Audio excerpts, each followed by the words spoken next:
Welcome to The Music Creators, brought to you by the management agency better known as TMA. The Music Creators is a podcast for faith-based indie artists who want to excel and become successful in the music business as touring artists or bands. And it's also a podcast for worship leaders and their team members who'd like a better understanding of the biblical basis for worship. You can't be successful in leading if you don't know how it all began and how the Bible provides a roadmap for great worship in today's church.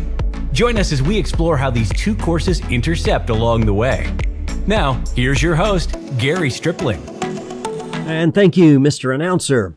Welcome, everybody, to our very first podcast.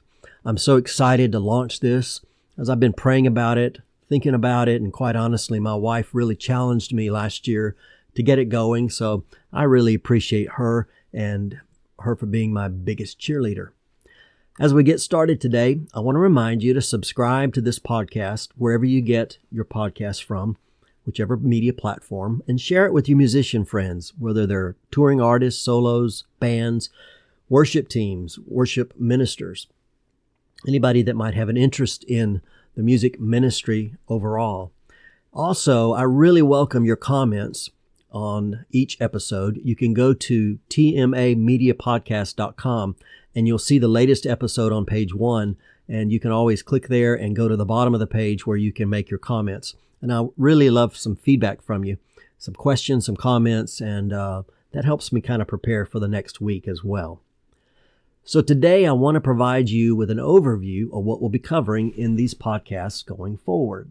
As I said in the teaser or the trailer, I plan to cover two areas that are especially important to me and near and dear to my heart, as it's what I've been doing for the better part of 30 years. Music has always been a part of my life. Like many of you, I started out in the band in 6th grade, playing the clarinet, right? About halfway through that school year, my band teacher moved me to oboe. How many of you know what an oboe is, right? And so I actually really enjoy playing oboe, and in marching season, I switched to tenor sax. And I was involved in choirs, band, and even played in the seminary orchestra in grad school. So I haven't picked up an oboe since 1984. There you go. I started leading worship in 1989. Laura and I were attending a church worship seminar by a man who was an artist with integrity music. He was literally on the forefront of leading churches into a broader understanding of contemporary worship. This was back in the days when they put out monthly cassettes, and you'd get the praise music on side 1, and then you flip it over, and then you would get the great worship music as well on the back. So I think of guys like Bob Fitz, Lenny LeBlanc, Don Moen, and those early worship leaders that we know today. They're fathers of the worship movement, and they're really great men. So I attended this weekend seminar, and within a year of that event, I was leading, guess what, my own local church in worship. I mean, it was amazing. I remember sitting on the front row of our church and telling my wife as I watched our pastor lead them, I said, I'll never be able to do that. So it was an interesting time of my life, because a year later, I was actually the one up there leading worship with a full band and singers.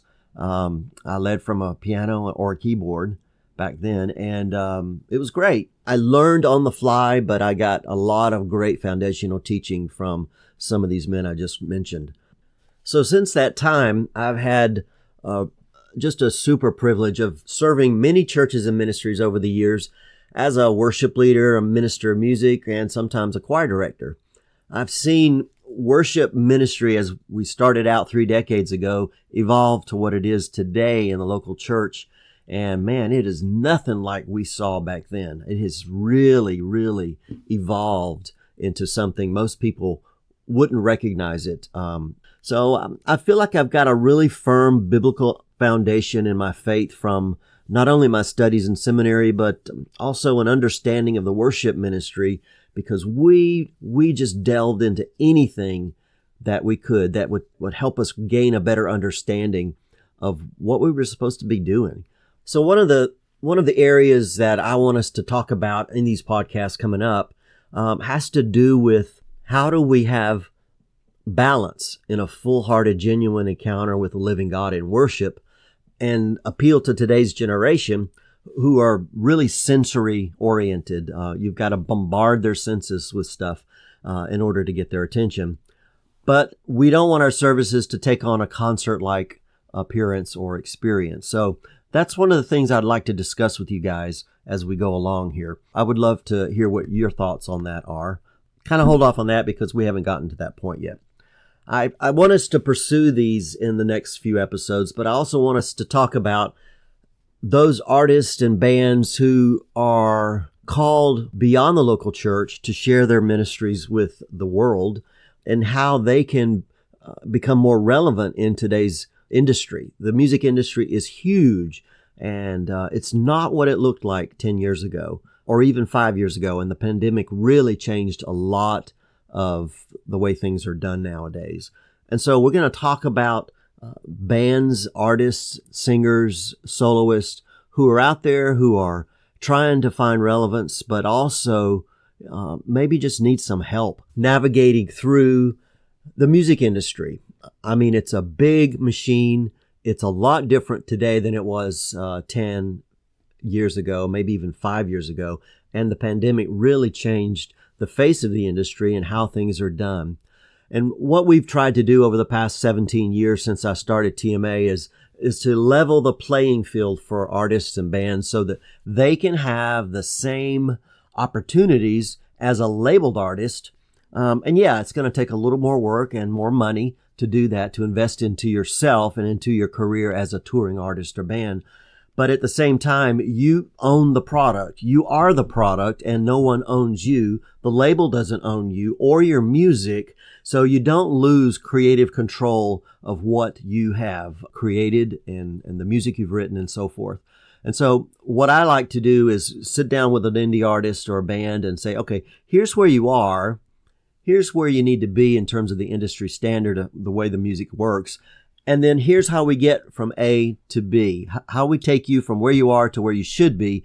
And that path along the way lays out very clearly how to get there, the steps to take.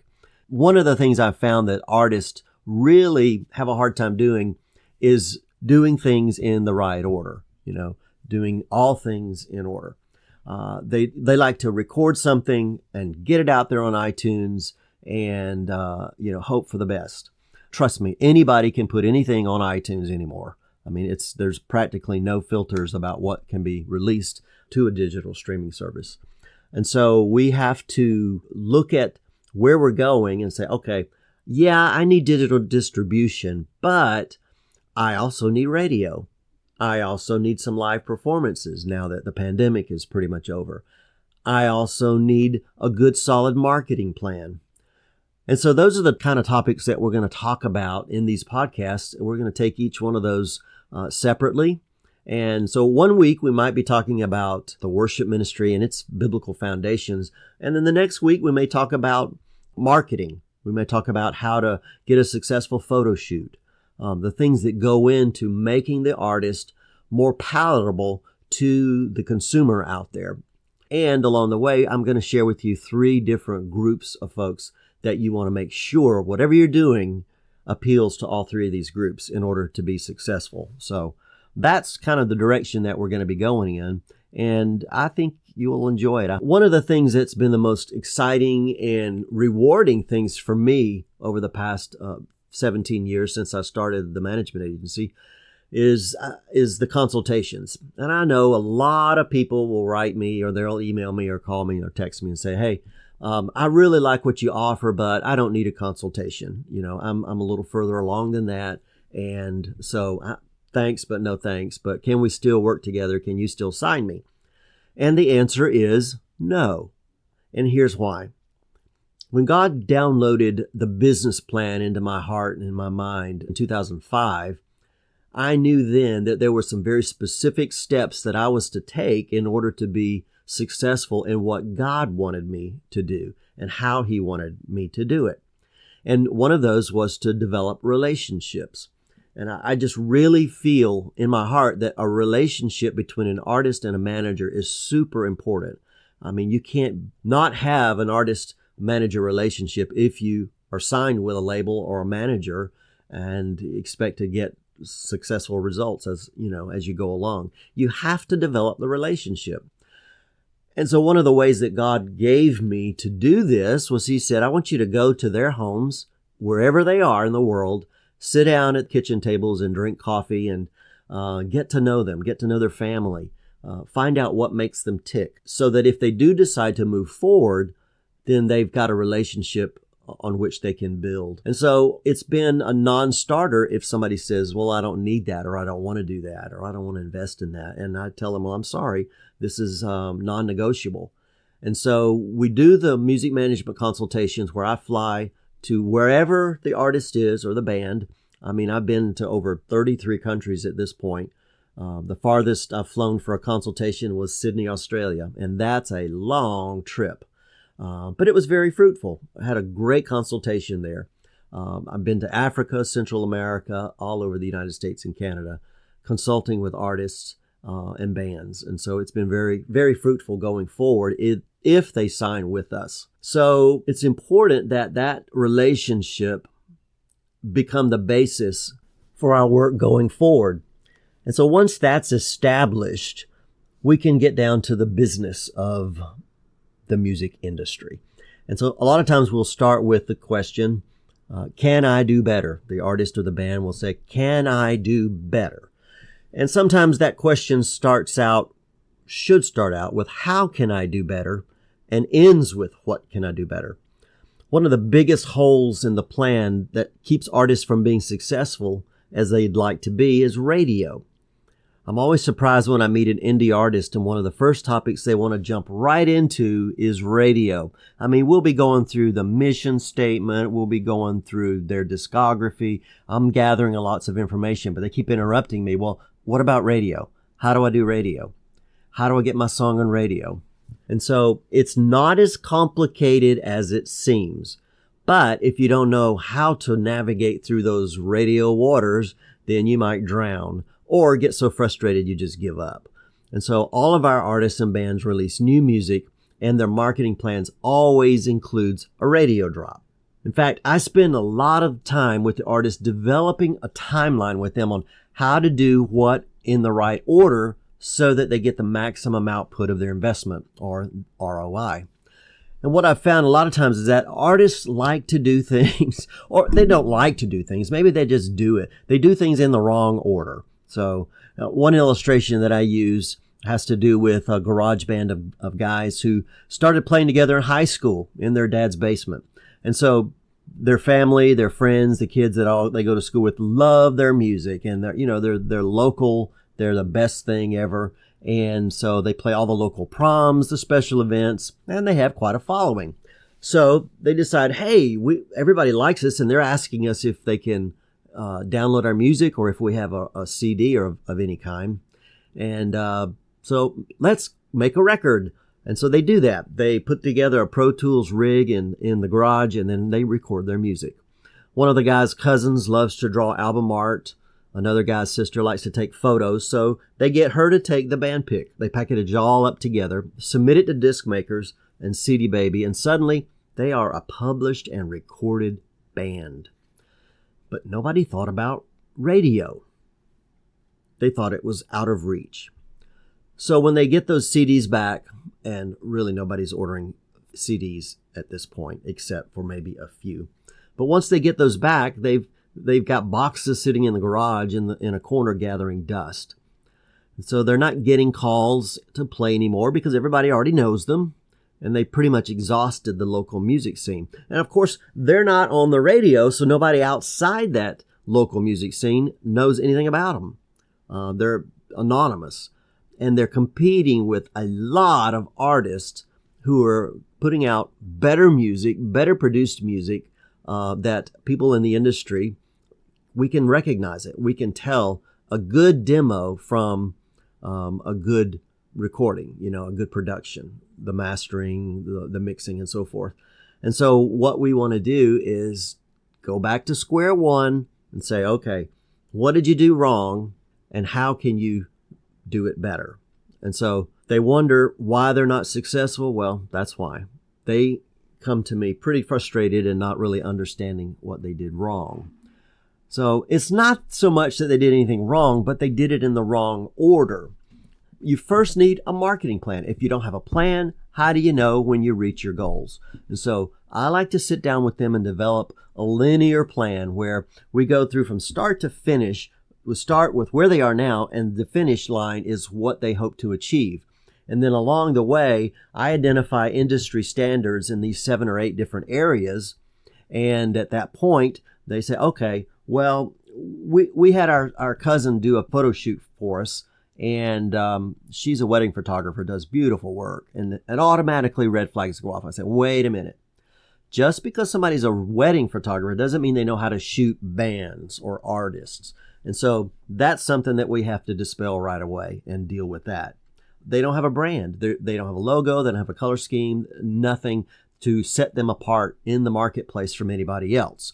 And so they're wondering, well, why do our band, or why do I as an artist keep getting set to the background? I don't get anybody interested in my music anymore. And I'm just really not sure what to do. I'm stuck. And so my goal is to get you unstuck. Let's put together that linear business plan, and then we'll fill in the blanks along the way so that when you have that plan and you start implementing it, you know what needs to be done and in what order. And that is very, very important. So that's part and parcel to what I do with a music management consultation. And so I just wanted to share that little bit with you guys. You want to package your music so that it's at an industry standard level so that it can compete in the larger landscape of the music business.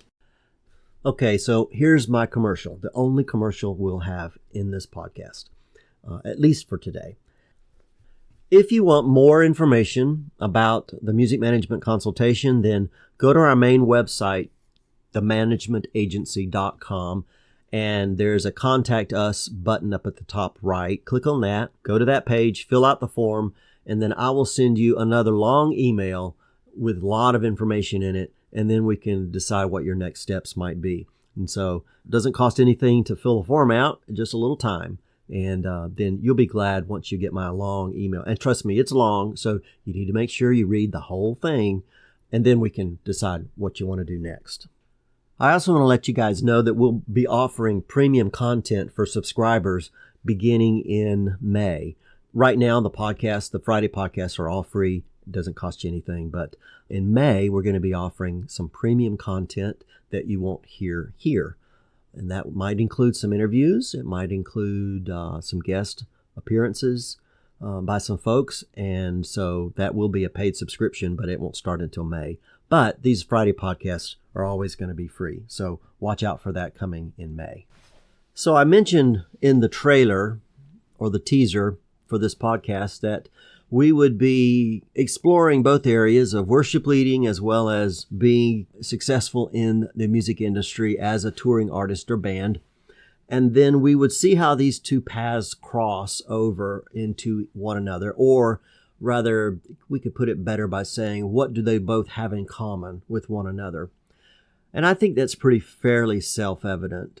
Both involve a call by God to demonstrate musically how we can be the hands and feet of Jesus on this short time on earth that we have here.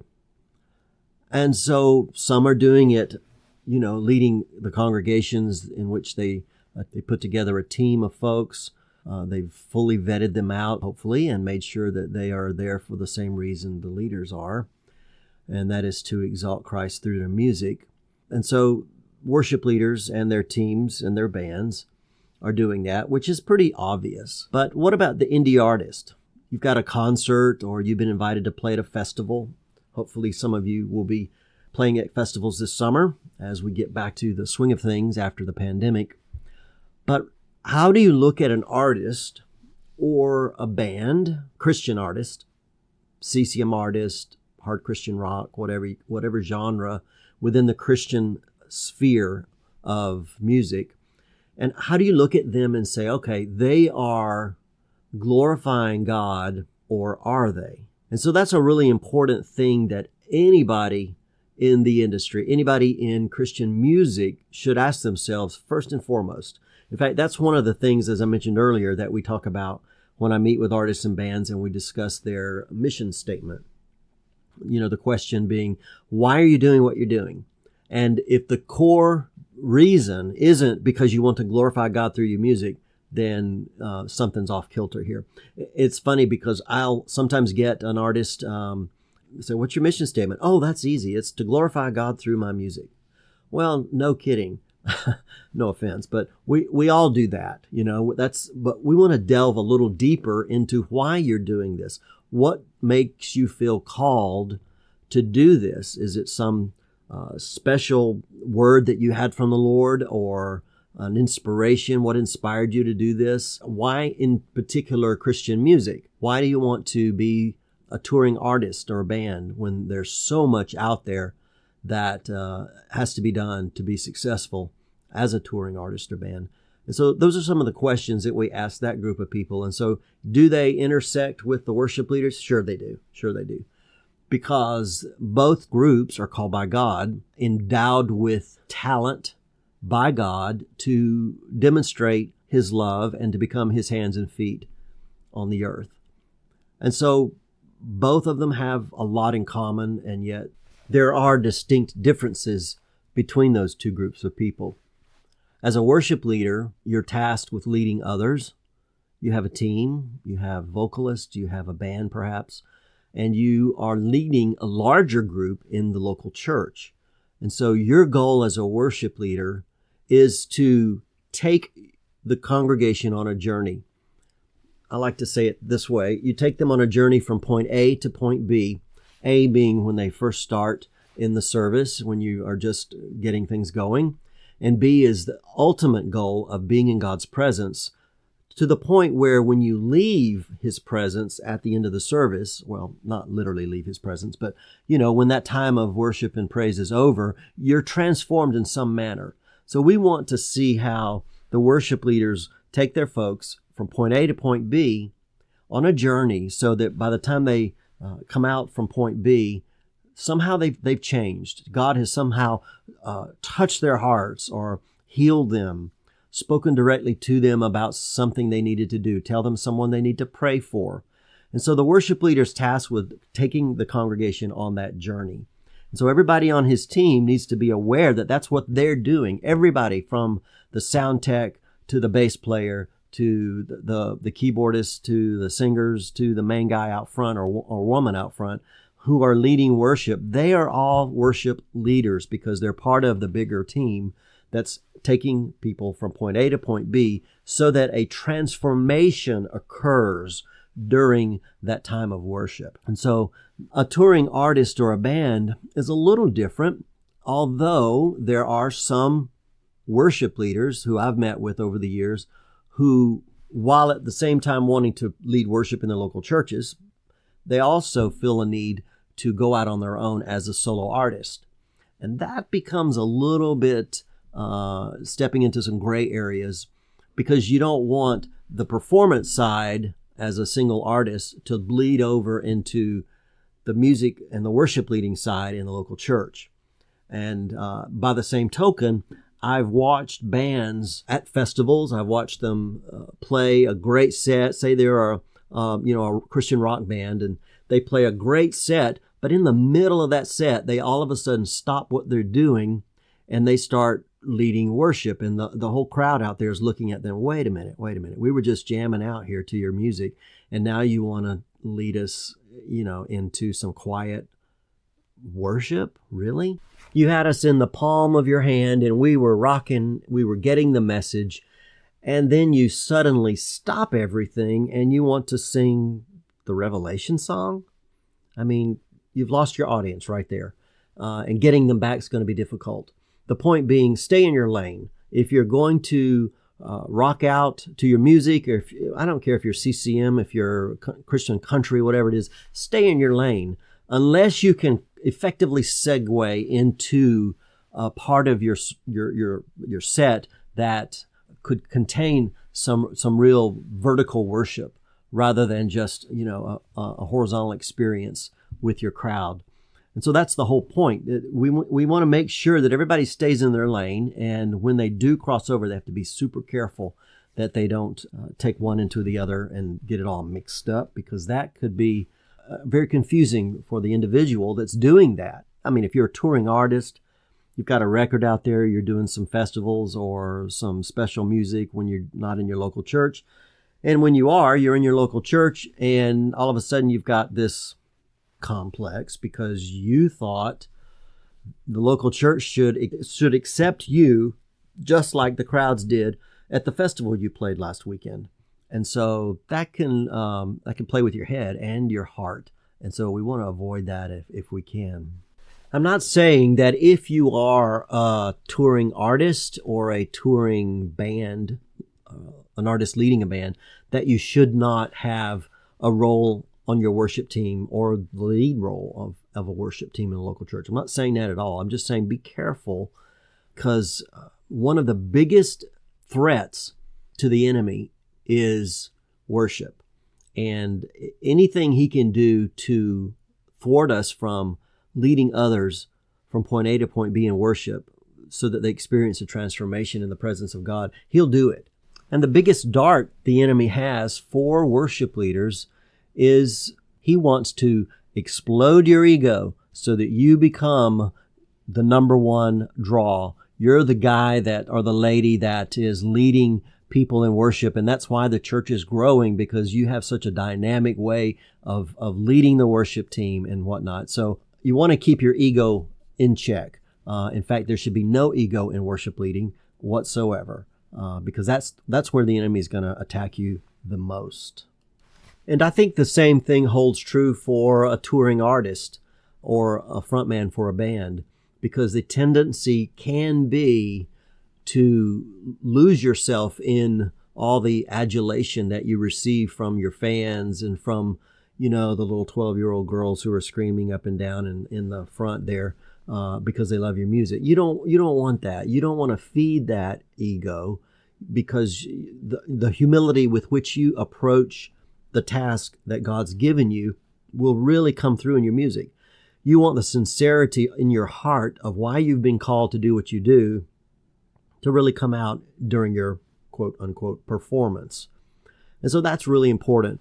Let's talk about an example of this for the indie artist who's out there on tour. So you've got a one-off gig. It's out in the middle of nowhere practically, and you've got to drive your own vehicle, of course, and haul your own gear. The church has got a sound system. You have no idea what it's like, but you're going to bring what you can, your in-ears and your monitor set up, and of course your guitar or your keyboard, whatever you need.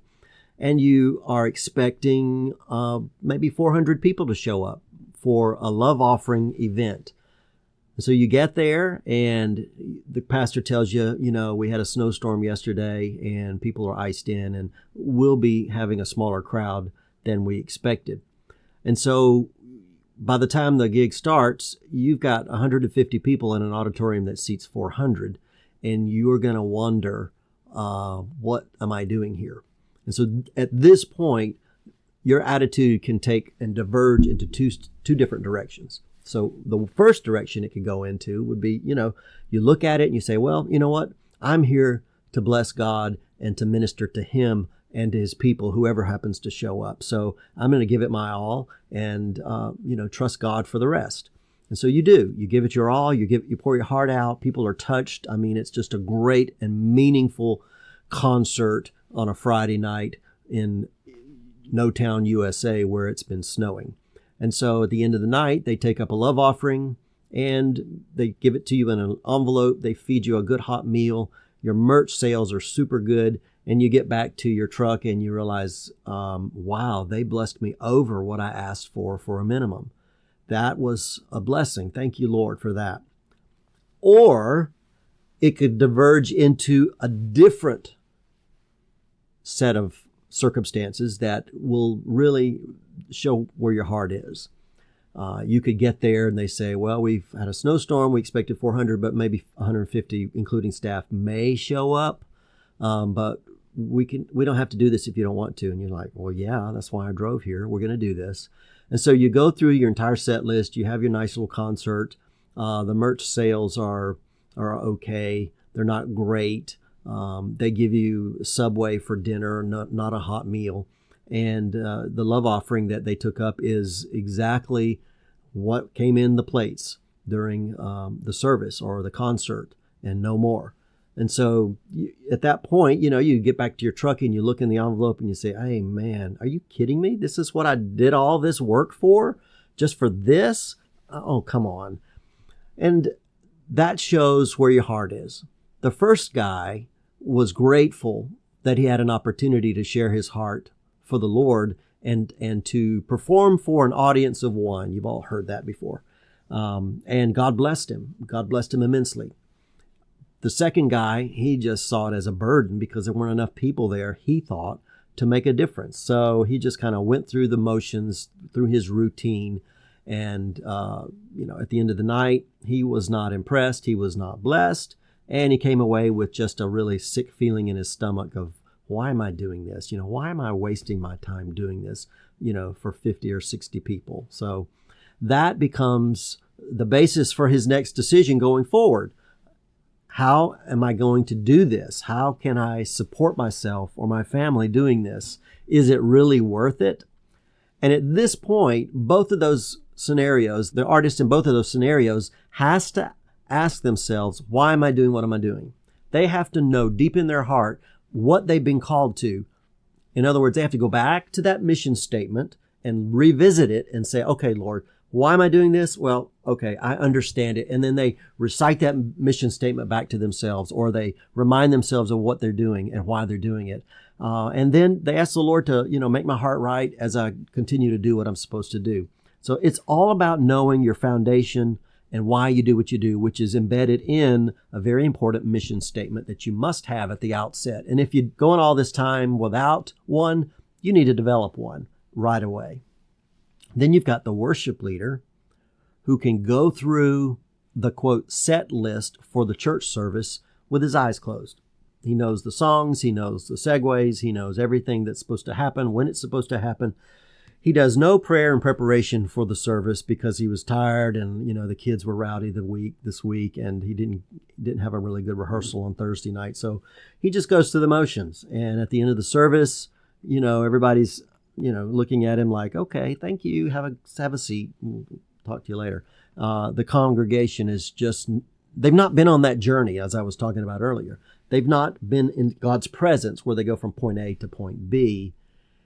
And they've not experienced a transformation on any level in their hearts from what that worship leader just led them through. And so you see there's some varied directions that you can take as a worship leader and as an indie artist or band, depending on how you respond to that is really all about your heart.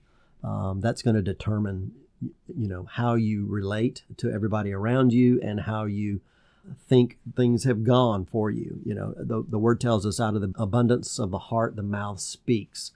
And I believe actions do speak louder than words. I don't think that's in the Bible, but I've used that before on my kids.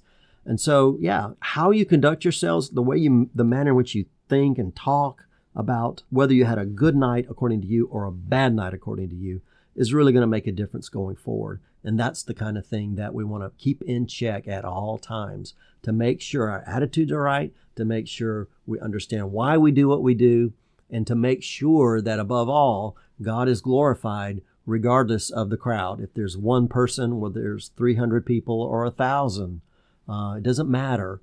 It's not for you, it's for them, but primarily for God, for them. I'm not sure if that made sense, but we want the congregation or the audience at a festival even to experience somehow the presence of God in the music that we've led them. I mean, it might be a real raucous Christian rock concert. That's fine. The message is there. And if the messaging is there, let's pray that that message will get captured by somebody's heart who needs to hear that message that day.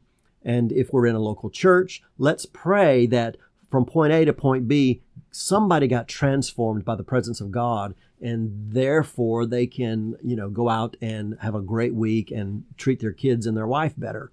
And so that's the whole point of keeping our hearts in check, keeping our minds where they need to be, keeping our egos out of the picture entirely so that God gets all the glory in everything we do. Okay, so today was a good jumping off point to share with you a little bit about my background, how I got started as a musician, as well as how I've grown through the years in both the worship ministry and in my understanding of how the music industry works. And then we've talked a little bit about the direction I'd like to take these next few podcasts in particular with regard to the worship leader and how that functions in the local church. I want us to explore some current trends and some of the things that we like, some of the things we don't like. I'm not going to be critical, but we're going to just look at the worship ministry as a whole through a big lens type thing. And then for the music industry artist who really just doesn't understand how the industry works, or they think they do, we want to be able to clarify some things for you and help you understand how you can navigate through these tumultuous waters called the music industry.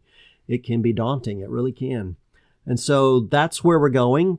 Next week, we're going to talk about some nuts and bolts of the music business and how you as a single artist with or without a band can take some steps to have a better year, a more effective year than you've had the past several, to get your message out to your audience and how it will pay off in the long run. It's really important that you take note and assess where your band is, where you are as a single artist, and what steps you can take this year so that you have a better year, a more effective year than you've had the past several. It's time to stop looking backwards and look forward so that you can be better prepared this year when opportunities do open up for you to perform either in concert settings or festivals and such as that. A lot of festivals I'm finding have had a hard time in booking major acts, and so they're expanding their B-listers, if you will, on their secondary stages. And so you might have an opportunity there to take advantage of some of those. But do keep in mind, and this is just a little tip for the day, do keep in mind that festivals start booking their artists for next year at the conclusion of this festival season. And so they may finish, the festival season may finishes in August, but they will start booking right away. They're not going to wait until January to start booking any of the artists. I'm talking about the majors, the A-listers on the main stage, as well as those who are performing on the secondary stages. So if you want to get in there and be considered for a festival for next year, you need to be prepared to start putting your name out there and sending out your press kit and doing all these kind of things to get them aware of who you are. And that needs to start late this summer. So you want to make sure that you're ready for that. I really appreciate you listening today. It's been fun for me to be able to share a little bit about myself and where we're going with these two areas of music, worship leading, and touring as an artist, an indie artist in particular. I really appreciate you listening today. I want to encourage you to click on the subscribe button wherever it is on the platform you're listening to this on, and subscribe and share it with some of your friends and let them know what we're doing. Next week, we're going to be talking about some things that you really need to make sure that you understand how they work and how you can make them work for you. And it's not something that's unattainable or only available to the A-listers. And so I appreciate you listening in, and we will be back next Friday for another episode of The Music Creators. Thanks for listening, guys. Appreciate it. God bless you. Thanks for listening to this episode of The Music Creators. Be sure to join us next Friday for the next episode. You can subscribe to the show wherever you listen to podcasts. While you are at it, take a moment to leave us a rating and review. This helps other people find out about the show.